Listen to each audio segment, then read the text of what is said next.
Hey, what's up, y'all? My name is Stevie Matt, and today I'll be discussing Finding Ohana. It was released in 2021, it was directed by Jude Wang, and written by Christina Strain. Welcome to It's Not That Deep.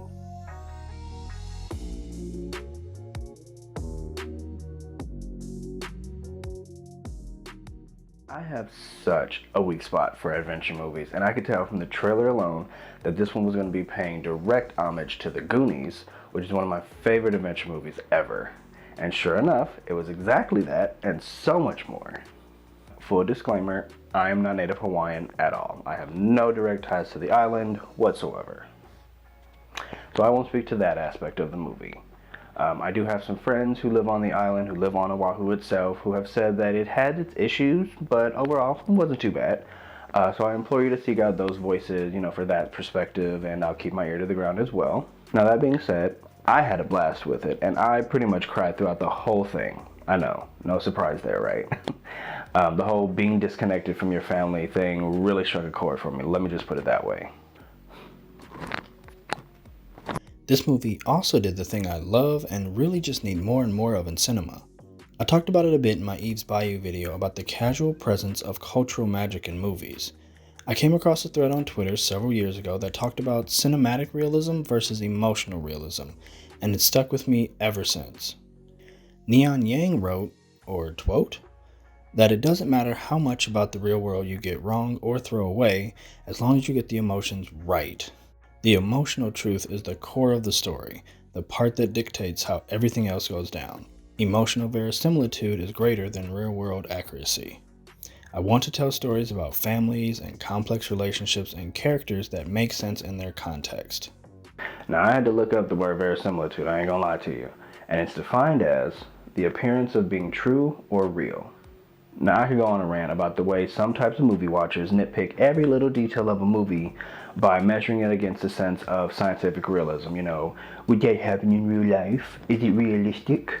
But that's another conversation. In regards to Finding Ohana, it really is just about how the movie does not shy away from breaking away from that realism into the fantastical without feeling obligated to explain it. During the movie's climax, they are visited by the Lapu. It's scary at first because these are guardian warrior spirits who are possibly here to punish them for disturbing a tomb, but then their father appears in front of them. His death caused a ripple in the family, causing the mother to splinter away from her father and move to New York and throw herself into constant busyness to skirt around the grief, which has left Pili and Ioane to their own devices so that each of them are their own kind of island and they do not get along well at all. So this moment is crucial, and it comes after an entire movie's worth of them reconnecting with their culture and their heritage, so all those layers culminate in a really beautiful reunion. It doesn't matter if scientifically that might not be realistic, and that this hadn't been established as a fantasy movie up to this point. What matters is that it's emotionally true, to call back to that tweet again, in the context of these characters and the movie's themes. Now, one fantastical scene in an otherwise non-fantasy film is not particularly uncommon, especially in adventure movies like this one, but what I appreciate about it here is that it's not just a cool element that makes for a more exciting climax, but as I had mentioned before, there are layers in that scene that give it extra depth. Afterwards, there's no attempt to explain it away as, maybe we imagined it, or anything like that, but simply as a matter of fact. And the more important point is that they have to keep it secret so that outsiders won't come poking around to see for themselves. It's not about whether it's real or not or trying to legitimize it, it's about reconnecting to the culture, but also protecting it. And given that Hawaii is already colonized by the US, that seems like the better angle to take. Again, I'm not Hawaiian, like I said, but I am black, so I understand the importance of gatekeeping culture from invaders. Another thing the movie does really well is juggling the dynamic between the sets of characters. There's a sort of ongoing conversation throughout the movie between Pili and Ioane, Ioane and Hana, and Leilani and Kimo. They all feel age appropriate, so Leilani and Kimo are working through their shit. He's upset at her about leaving him alone on the island to go live on the mainland, and he's lashing out at her now that she's returned and is immediately trying to make decisions about his life, while Hana keeps her foot on Ioane's neck about being ashamed of his background. Now, they're the two teenagers, so of course there's a cutesy little romance between them, but also it's with them that the narrative explores its themes about identity. Meanwhile, Pili is just a preteen, so she's still a bit more adaptive than her older brother. She grew up completely in New York, so that's all she knows, and she's not particularly happy about having to give up her geocaching competition, but when she gets there, she immediately sees something shiny and just starts running after it. So the tension in her arc isn't just a cultural disconnect, but an overall familial disconnect. Ioane has assimilated to the mainland, but he still has memories of their father. She does not. She only knows the fractured family that we've met. They all fight and bicker, and all she and Ioane do is butt heads, and it hits her that it doesn't have to be that way when she sees how Hana and Casper care for and protect each other, and how Kimo and Casper share a hug after they bury the bird.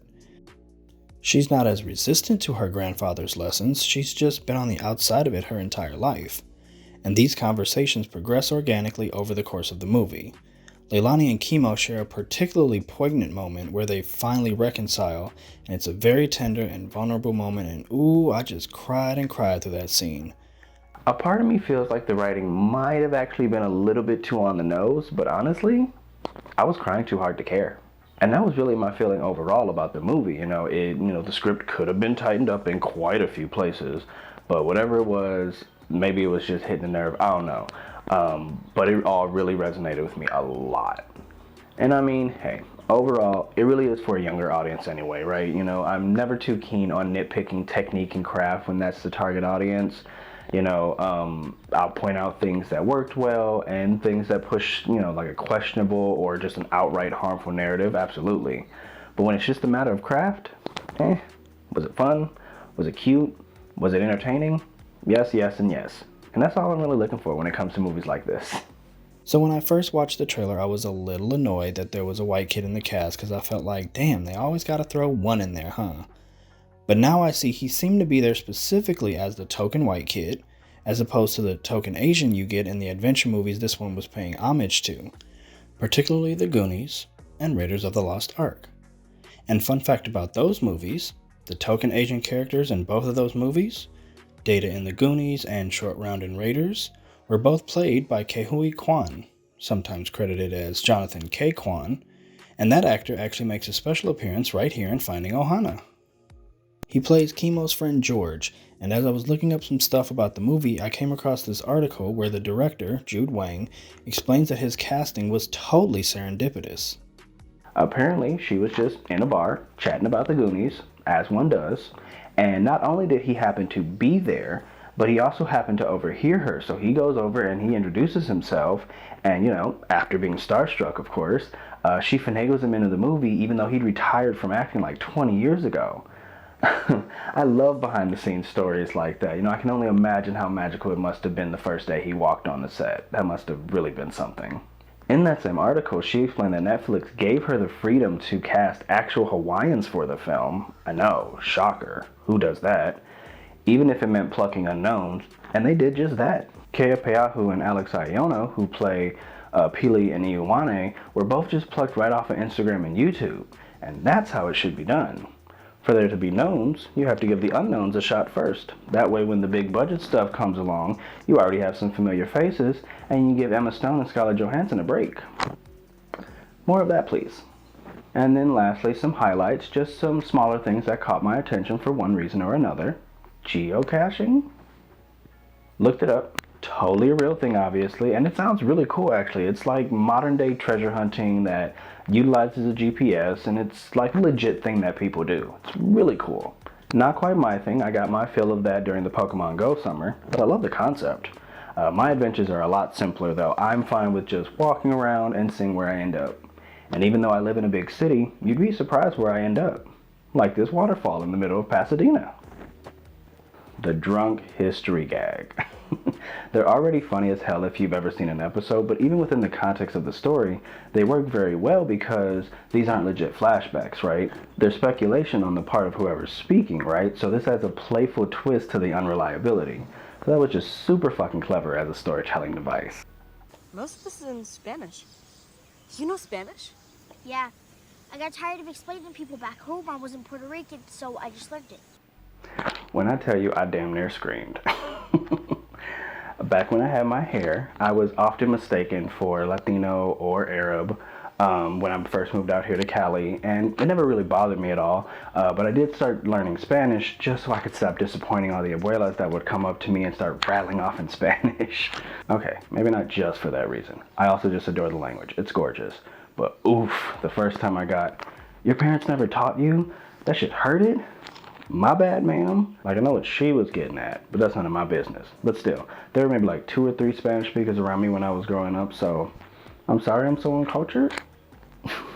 And then there were a couple of quotes that just really hit for me.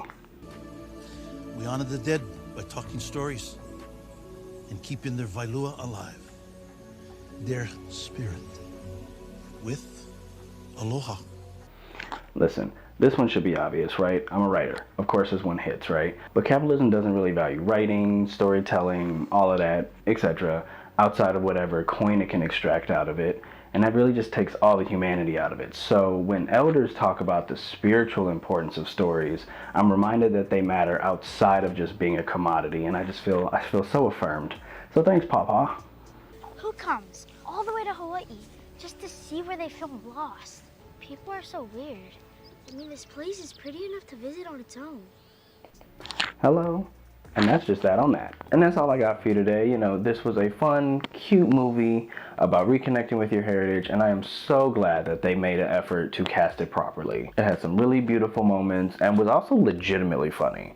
I'm not gonna lie, I was cracking up through the entire damn thing. When I wasn't crying, of course.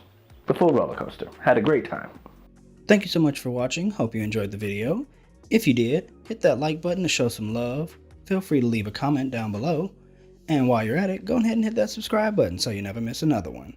Check me out on Twitter and Coffee for more ways to stay up to date and show support. Take care of yourselves and each other. And I'll see you in the next video.